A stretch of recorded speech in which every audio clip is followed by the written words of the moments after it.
How to load paper into your Brother printer. Okay, so this inevitably happens, right? And 99% of the time, you're in the middle of a print job and you run out of paper. It's insane. Printers need paper. Well, first step is to move your exercise bike that you don't use for anything but a clothes rack out of the way of the printer. All right, that's step number one. So usually what will happen is you'll find this error message here. Let's see if I can get a result. No paper in T1, reload paper, or it'll come up on your computer.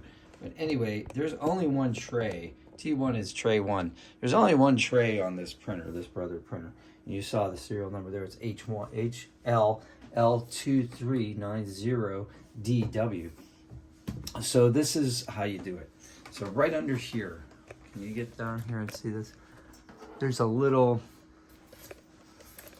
let me get the angle right. There you go. There's a little place where it looks like you could fit your hand. It's a little handle. Now this is all plastic, okay?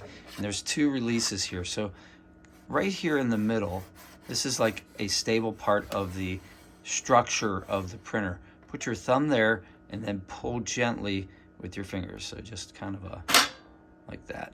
Nice little click, right? Because you don't want to break anything plastic. And you can see there's no paper in this printer, okay? So what we're gonna do is take your printer paper. Now here's a common error, okay? See this? My paper was sitting in my drawer and some of it got dog-eared a little bit, like kind of wrinkled. I highly recommend not using this piece of paper. I know that like you're sitting there saying, oh, well, you know, why shouldn't I use it?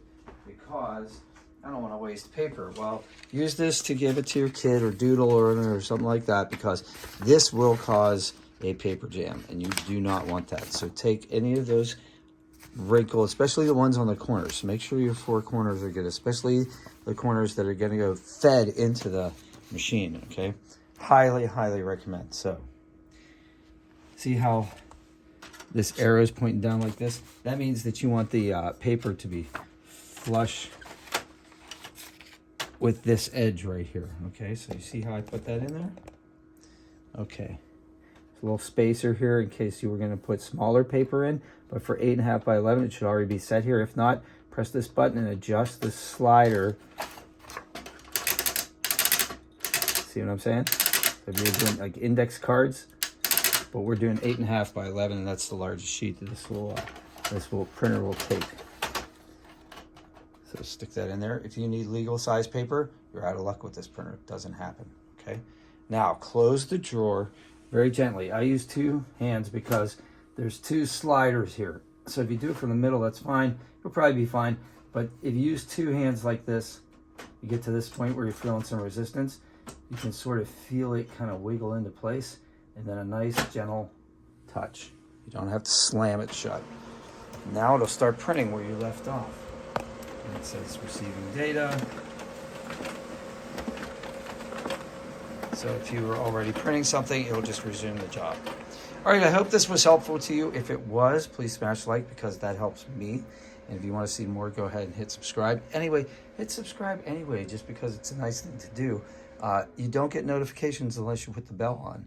But if you want to see all my other videos, go ahead and put the bell on and leave questions and comments for me, because that helps me too. Hope you have a great day and good luck with your printing jobs. I'll see you on the next one. Take care.